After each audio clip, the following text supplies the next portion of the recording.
Communications Commission. Ang matag katawhan adunay katungod mahibalo sa nagkadaiyang isyu manasyonal o balita nga importanteng masayran ni Juan de la Cruz. Prinsipyo, katungod o barkadan tintugan. Kini ang Balita 943. Ang Balita 943. Programa ng tumo o tuyo mao ang pagpahibalo sa katawhan. Ang Balita 943. Serbisyo publikong wala ipinili. Ang Balita 943. Ang Balita 943. Sa inyong mga radyo, Lunes hangtod Biyernes, alas 6:30 hangtod alas 8 sa buta diri lamang sa pinakapatas ng Sibiyahan 94.3 City Light FM. Ang Balita 943.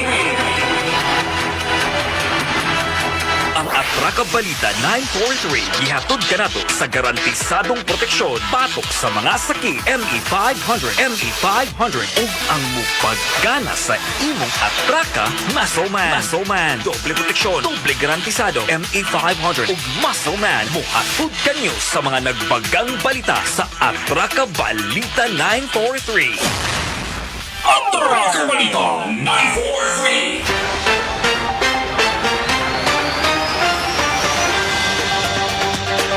Alas 7:56 na sa kabuntagon og karon sa atong mga detalye sa atong mga balita. Hatod usab kini sa gitawag nato og BG Max Herbal Capsule. Ang BG Max Herbal Capsule mapalit kini sa nabutikag parmasya sa inyong lugar og diri sa May Basa Street, City Light FM, Barangay Dos ning siyudad sa Tanay mapalit ang BG Max Herbal Capsule. Nasa pikas din niya si Kaila ang bigit ining pagtaas sa kaso sa COVID-19. Ano ka dito sa may provincial IETF, Kaila may butag tira!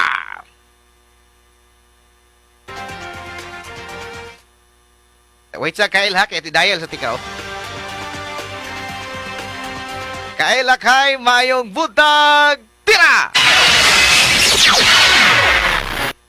Hindi kabat na sa 1,228 ang mga aktibong kaso sa COVID-19 sa probinsya sa Negros Oriental. Human nakatala og 313 ka mga bagong kaso sa maong sakit, upat ang nakabsan og 130 ang nakarecover niini. Ginagibutyag ni Provincial IATF Ground Commander Dr. Leland Bustamante Estacion sa ka virtual press briefing pinagi sa usa ka Facebook Live kagahapong adlaw Lunes, Mayo 31, 2021. Ang syudad sa Dumaguete adunay 271 ka mga kaso sa coronavirus disease ug ang lungsod sa Siaton nga nakatala og 106 ka mga bagong kaso sa COVID-19, ang pinakadaghang kaso sa makalilisang nga sakit sa tibok Negros Oriental. Ang dakbayan sa tanay anaay 97 ka mga aktibong kaso, samtang ang lungsod sa Sibulan adunay 91 ni kabat na usab sa 80 ang aktibong kaso sa syudad sa Bais ug ang syudad sa Bayawan.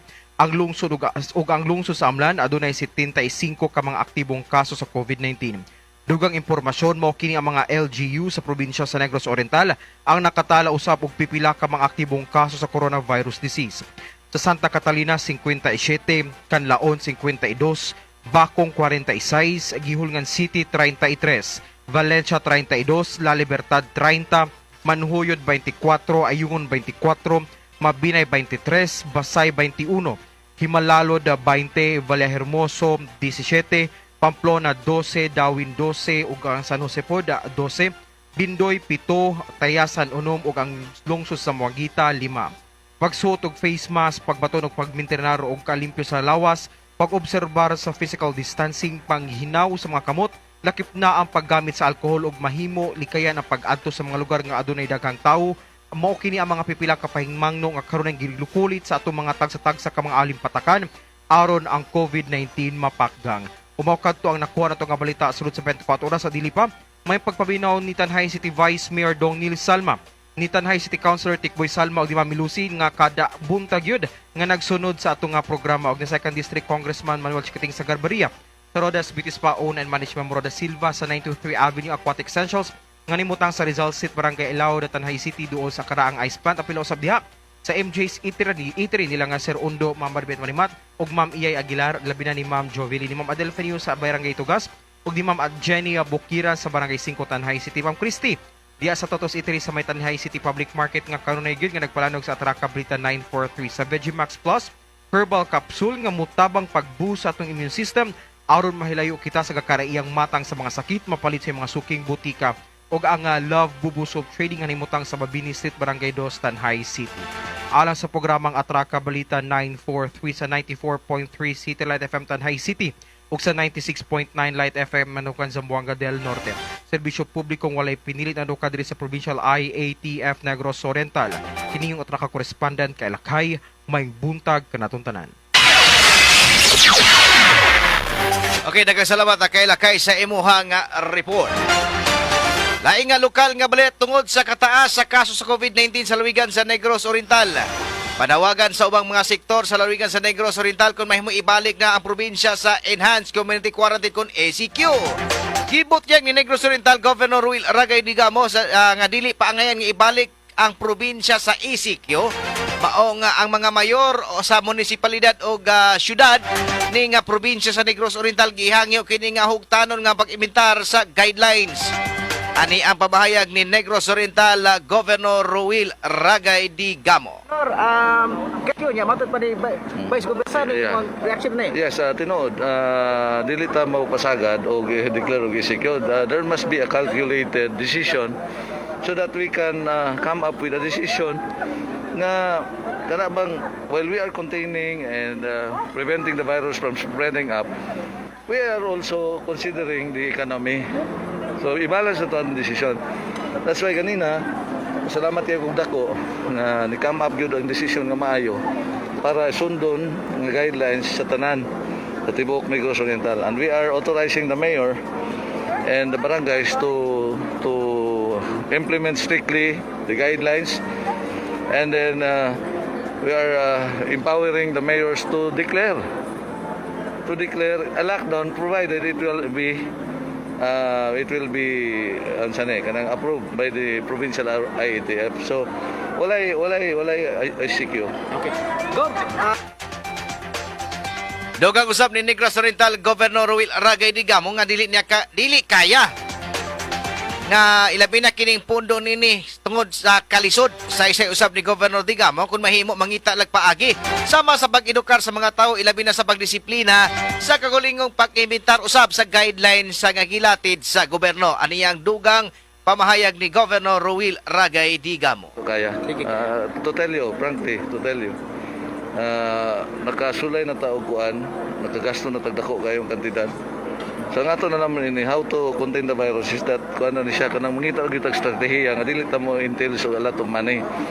For example, atong i-educate ang atong mga tao nga kining virus although dili makita pero wala ni utok. Kita nga tao nga mo'y takdan, kita mo'y na utok. So kinahanglan nga kitang tao nga magbantay nga dili ta matakdan sa virus. So naas ato ana. So meaning unsa may atong buhaton, strict implementations or discipline yourself. Ug wala ra gyud trabaho, dili ta mo gawa sa balay. Pundo lang ta sa balay. So kung mohunong or mo minimize ang movement sa tao, mo minimize pud ang transmission. So man akong gipasabot nga ang mga tao kita may naiutok, dili ko ganahan nga mapirdi ta sa virus. Kita may maghuna-una nga di ta matakdan. Unsa man, wear your face mask if you are outside the home, your home. And then manghinaw tag alcohol every now and then. Murag yun na siya. Kada usa ka oras, 2 ka oras binaw na pug alcohol. And then avoid contact to persons na di kakaila. Okay? Okay, so Si Negros Oriental Governor Ruil Ragay Digamo sa Negros Oriental. Laing lokal nga balita, nagpadayon karon ang papapaguna batok COVID-19 sa mga senior citizens ning syudad sa Tanhay. Si Negros Oriental Vice Governor Edward Mark Macias bibisita kini og bisaki sa unang adlaw nga diin gibakunahan ang mga senior citizen.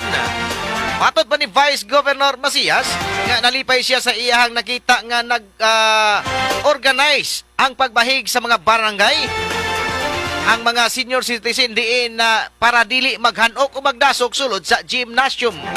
Ani ang pamayag ni Vice Governor Edward Mark Macias, mga katraka. Ni Suroy ta diri ron kay atong yung gitan-aw o kumusta na ning atong rollout sa ating vaccination program. Nalipay ta sa atong nakita karong adlaw kay karong adlaw kuno gisugdan na ang pagbakuna sa mga senior citizen. Unya og makakita ka tanaw sa Leon no, very orderly. Very orderly ang tanhay ilang gihimo nila ang per barangay na ay certain barangays para dili magdusok dire. And so far, nangutana ta nila, wala may kuan kayo, resistance kayo sa bakuna among the senior citizens. So, nangutana po ta, kabahin sa mga health workers sa Tanhay, jutay rabutong wala nagpabakuna. Kadaghanan ko no nagpabakuna. So, malipay ta na, and we were told na warag na ulahi ko no gamay tungod kay warag na ini positive na mga frontliners. Of course, kasabot aron, but we are very happy now na finally, kanang gitawag og A2, na classification ang mga senior citizens pwede na address Tanhay. So, panawagan nato ni sa mga senior citizens sa Tanhay, palihog na mo og contact sa inyong mga barangay kay naa mo schedule og kanusa mo mabakunahan dire. Kada adlaw mo bakuna sila, na sila duha ka klaseng bakuna, and then og mahuman na mahurot magiinan silang dugangan po da ilang bakuna. So, again, palihog katong gustong magpabakuna ng mga senior citizen o katong mga A1 na health frontline medical or health frontliners na wala pa nagpabakuna, ari na mo sa inyong LGU sa City of Tanhay kay naanay bakuna ongoing na. Tanawa sila, very orderly, very peaceful. So again, congratulations to the City of Tanhay and to the people there na gusto na magpabakuna. Please contact your barangay diri sa Tanhay para ma-schedule na mo. Kabalo mo sa inyong schedule. Kini ang ating Rakabalita 943. Dugang usab niya nga dako siya pasalamat sa mga senior citizen nga willing gyud nga magpabakuna batok COVID-19 o wala usab mahadlok tungod sa kay nakita usab niya o nakita usab nila nga ang tumong sa pagpabakuna.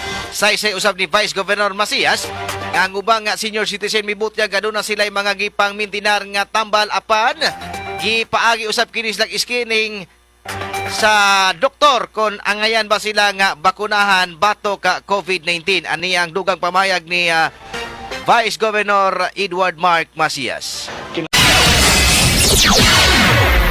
Ko no, there is mga senior citizens na ako nakita karon diri sa Tanhay kay urag wa man kayoy resistance. Wala sila nahadlok.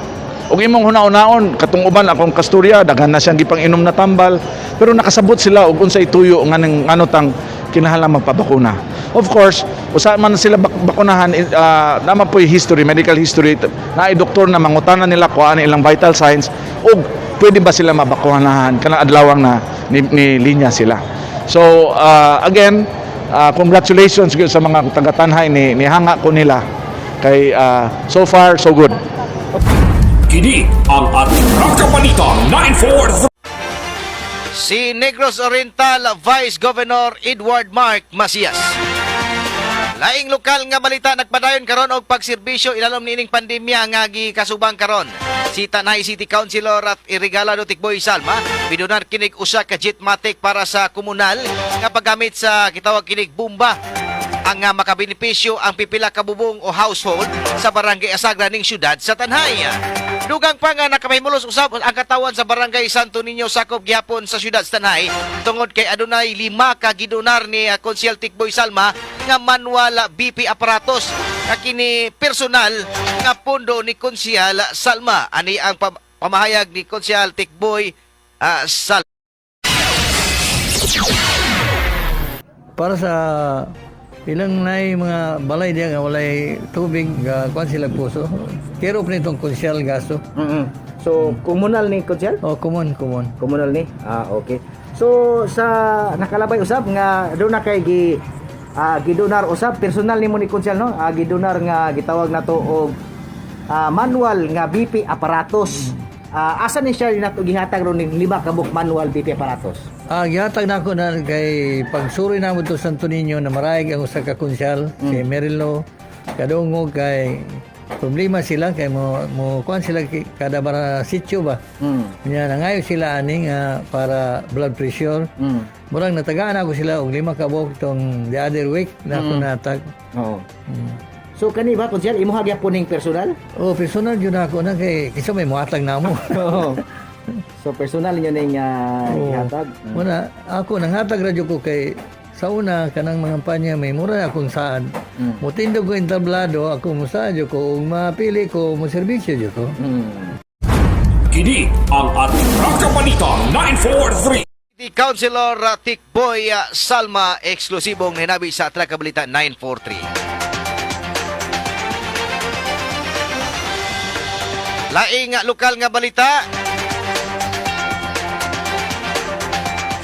Gahin nga pundo balor 1 milyones ka pesos para sa dugang pundo para sa proyekto sa tubig sa barangay Pulo ning syudad sa Tanhay ang nadapat na. Inumduman nga adunay 3 milyones ka pesos ang unang pundo nga kinigigahin ni Congressman Manuel Chiquiting Sagarbaria alang sa proyekto niini. Kanianing baguhay lang adunay dugang 1 milyones ka pesos nga pundo sa dugang proyekto sa tubig sa barangay Pulo. Gi pamalit og dagkong polyethylene hose o uban pang magamit para sa tubig nga ikonektar dito sa may sitio pabrika padulong sa baybay sa sitio Ili o kini gikumpleto na matud pa ni Kapitan Felix Barba. Ani ang iyang pamahayag. Una sa tanan, kabayan anang Ron, salamat nga ni doa mo nako. Una sa tanan, kabayan anang tubig nga inyong nakita ang mga host diya sa tubangan sa barangay itong usang last week. Koneksyon dya po na sa project ni Congressman Chiquiting Sagarbaria, kabayan ning patubig sa barangay Pulo. Kitong mga hoses nga inyong nakita, gi-connect na to gikan sa sitio pabrika paingon dito sa baybay sa sitio Ili. So sa pagkakaroon, kompleto na connect na gahulat na lamang ko og go signal nga itap na tong source ana gikan sa sitio plantation dito sa ikaduhang tangke nga maoy mo hatag og supply anang mga husa to paingon dito sa baybay sa sitio pabrika paingon dito sa baybay sa Ili. So mauna ang usa sa additional nga budget ni Congressman Chiquiting Sagarbaria. Ito ng 1.5 million additional nga si Mayor na po siya uska million ana nga additional Japon. So og mag-operate na karon sigaling adlaw papako kasyur ng kusog na ng tubig dia. Kini ang Atraka Balita 943. Kay Captain sa Barangay Pulo, Kapitan Felix Barba.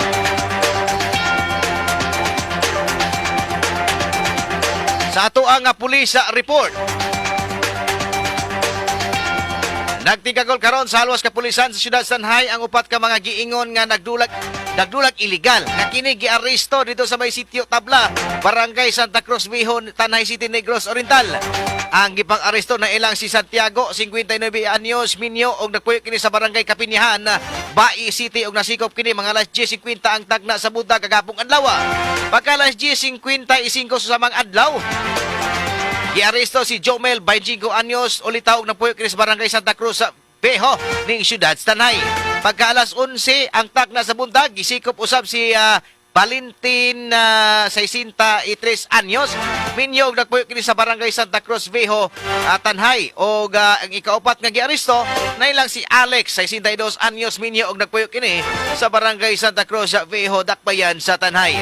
Matod pa sa reports kapulisan sa Dakbayan Tanhay nga ang mga tinugyanan sa balaod sa pagpangulo ni Pulis Senior Master Sergeant Marlon Torres kauban ang Provincial Highway Patrol Group ubos kini sa pagmando ni Pulis Major Luis Ramos kinsa misikop sa upat ka mga suspitsado pinasubay kini sa orden di aresto nga kini giluwatan sa paghukom Honorable Juana Ruth Udzorom, acting presiding judge sa Municipal Trial Court in the City, Tanay City, Negros Oriental.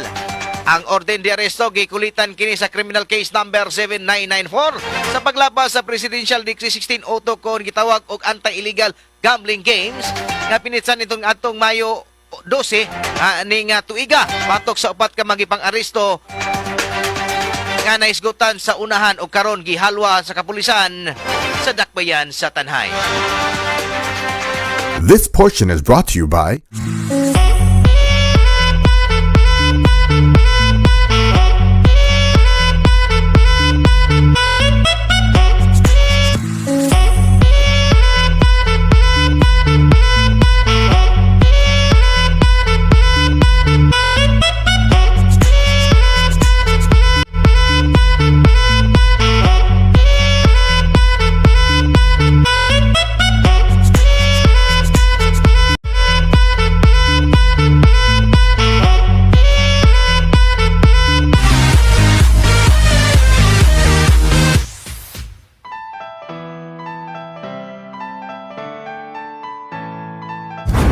Kini ang Atraka Balita 943.